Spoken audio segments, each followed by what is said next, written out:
Hello, everyone. Welcome back. My name is Jeff Mendelson, and this is the One Big Tip podcast. My guest today is Rick Salmeron. Rick is an accomplished entrepreneur and financial advisor who serves clients from across America from his base in Dallas, Texas. With over 30 years of experience, Rick is a certified financial planner and chief experience officer at Salmeron Financial. Since establishing his own firm in 2001, Rick's expert guidance and extensive knowledge have enabled his clients to spend less time worrying about their finances and more time enjoying life. He is a sought-after expert on national media, podcasts, and networks with highly successful business entrepreneurs from around the world. So I'm really excited to have Rick with me on the line today. Rick, thank you so much for joining me, and welcome to the show. My pleasure, Jeff. Thank you for having me very much. So this is going to be a lot of fun today. I love talking with CFPs and talking about how to better prepare your business and your personal life to, just to be better prepared for retirement and to make things a lot easier for you, especially when you're, paying taxes and filling out your tax forms and things like that. Tell us a little bit about who you are and what makes you so amazing. Oh, what makes me so amazing? I'm, as you said, a certified financial planner, owner of Salmeron Financial. I'm a wealth manager. I help people level up their wealth at whatever level that is. It's very important for me that people do not run out of money during their life. And there's a lot of moving parts with that, right? However, I got in this business in the first place, Jeff, not out of college. It frankly began when I was 8 years old. I opened up my first savings account when I was 8 years old. It was a Saturday morning.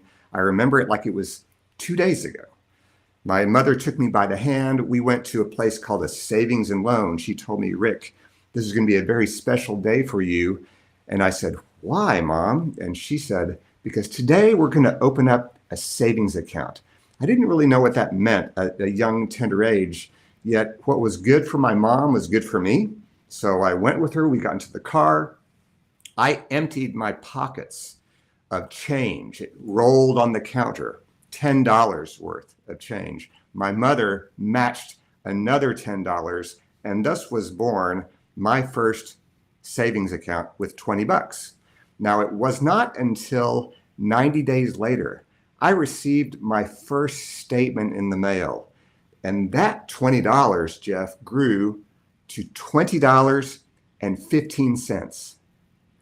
That was a light bulb moment for me when I was seeking out, what can I do for a living? What can I do to get a job, etc. I remembered that day and I looked back and noticed this pattern of behavior that was instilled in me thanks to my mother of these habits. My first savings account, I owned my first stock at age 18. I bought my first house at age 22. I did get a corporate America job out of college, and I maxed out on the company 401k without giving it a second thought, and I would figure out how to live off of what was left over. So when I got tired of corporate America, wanting to do something entrepreneurial, something I could do, add value to the marketplace and generate a business, it was clear this is something that was not, this was inherent in my DNA, right? This was not something that my college counselor told me, hey, give this a try or give it a whirl. I was meant to do this.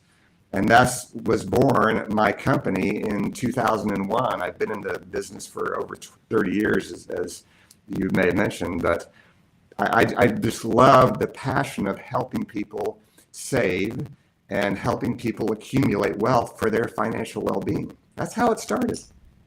What an amazing story.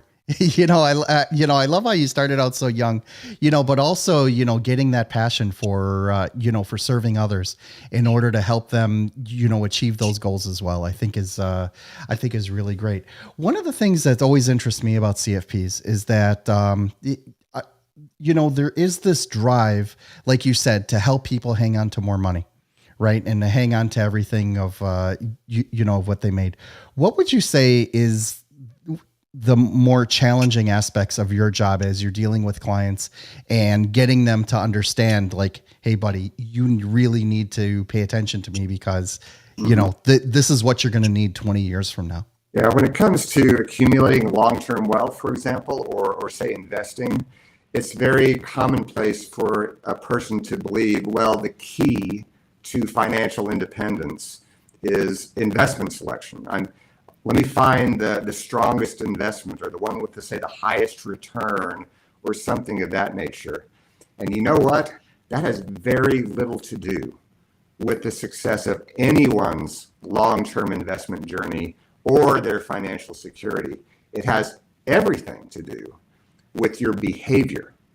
The actions that you take or the actions that you do not take will translate into your financial success. So there's a lot of technological advances, right, Jeff? And technology is incredible with AI, et cetera. Who knows what's going to happen next year and 5 years and so on. So there's just huge advancements in the world in so many arenas. Yet there's one area of life that, frankly, does not experience a technological advance, and that is the human brain. The emotions that we have as humans. Our brains, our subconscious is working on a pace that was still in existence 100,000 years ago.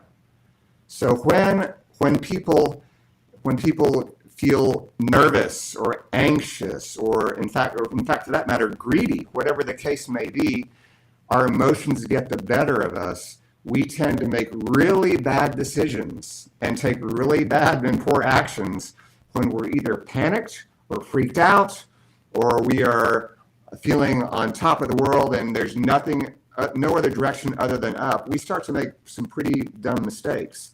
And this is where, in my view, it helps to have someone by your side to make sure that you're not going to jump off the ledge, that you're not going to want to slit your wrists at any time, let alone the worst time. But when you have frankly, a calm and cool and collected person who can help you, guide you down the path, that makes not only life easier, but your money and your balance sheet looking far easier too. You know, I love that explanation, because really what you're talking about, this goes back to the idea that everyone needs a coach, right? Yeah. Even high performance athletes need a coach. Even people that are at the top of their game need a coach. And what happens is that, you are providing a direct and distinct, coaching product, as you're bringing people to understand, first of all, how money works and how they can make it happen for themselves. So, I really appreciate you breaking that down for us. I want to talk a little bit more about how, the psychology behind how keeping your money safe and keeping it growing also helps you out in other ways in life, beyond the obvious, which is, I can buy a nicer house, I can put my kids through school without sweating it type thing. How do you help clients sort of achieve that, that next level of greatness when you're, when you're talking with them and, just making things happen for them throughout their lives? It has a lot to do with one's mindset. And for me, what's worked very well for me, and it also works very well for my clients, is focusing on one thing, and that's self-esteem. Self-esteem, if there was a silver bullet anywhere, if there was a magic pill anywhere, I would say it's self-esteem. People ask me, Rick, what's the best investment out there? Where should I put my money? And my answer is your self-esteem, because your self-esteem is going to be with you for the rest of your life. My self-worth, my self-estimate, how I feel about myself drives everything in my life. It creates the actions that I take. It creates all of the results in my life, whether they be money, whether they be my relationships, whether they be my health, whether they be how I show up in the world. The stronger my self-esteem is, the stronger my world will be. It is the analogy of in the airplane, who puts the oxygen, where do you put the oxygen mask on first? It's myself first, before I can help the person next to me. And that may appear, and it may sound to some, well, that's kind of self-centered and that's kind of selfish. And it frankly is not. The best place for anyone to invest time and money is themselves, is their self-esteem. That way, your marriage can shine. That way, your business can shine. That way, your health can be amazing. That way, the April 15th tax day can be a very happy moment, not a sad moment. There are so many excellent consequences, reverberations, repercussions, results when we focus on our self-esteem that can make life and the world, your world, so happy. I want to take this idea a little bit further, and especially, with people who are still working in corporate that are still, drawing a salary, right? And let's just say like you're drawing a salary and, $75,000 a year, which frankly is not all that much. If if you have a wife and a couple of kids and you live out in the suburbs, it's not a lot. Right. And you don't have a lot left over. And that can really start to work on you. Right. Where you start thinking like, oh, I'll never save up for that. I'll never be able to achieve that financial goal. But the truth of the matter is a lot of people have done more with less. Right. I mean, I know of a couple of instances in my life and in other people that I know where they have been able to save up an amazing amount of money on minimum wage or working in this country illegally, or being able to make, just make things happen for themselves, simply because they have that drive to do so.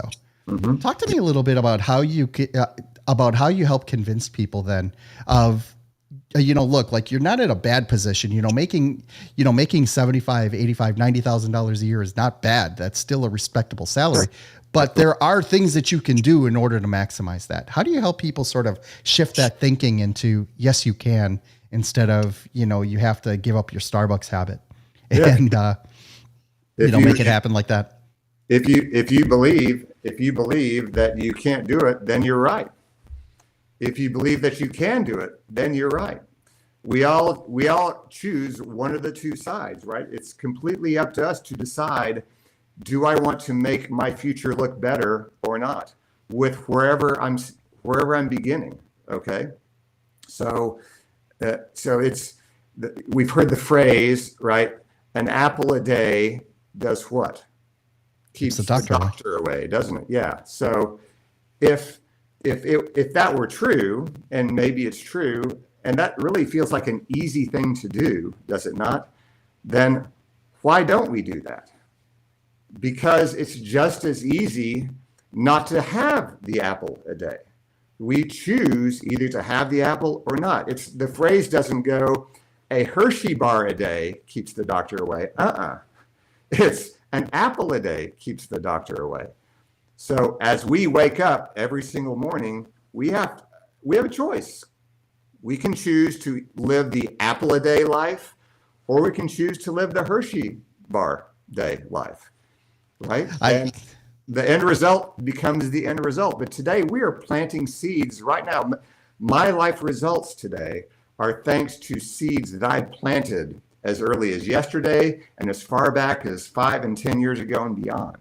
And all we're doing here on the world is planting seeds, and those seeds germinate at their periods of time. We can't control that, but what we can control are planting the seeds. I love it. Rick, thank you so much for sharing that. Can you please let everyone know how they can learn more about your company and how they can reach out to you directly if they want to reach out? For sure. You can certainly go to my website located there, salmeronfinancial.com. You can look me up on Instagram. My handle is Rick Salmeron, all one word. I'm also on Salmeron Financial on Facebook as well as LinkedIn. I'd love to connect with you and share some more thoughts and help you out if I possibly can. Amazing. Rick, thank you so much for joining me today. It's been an amazing conversation. I really appreciate you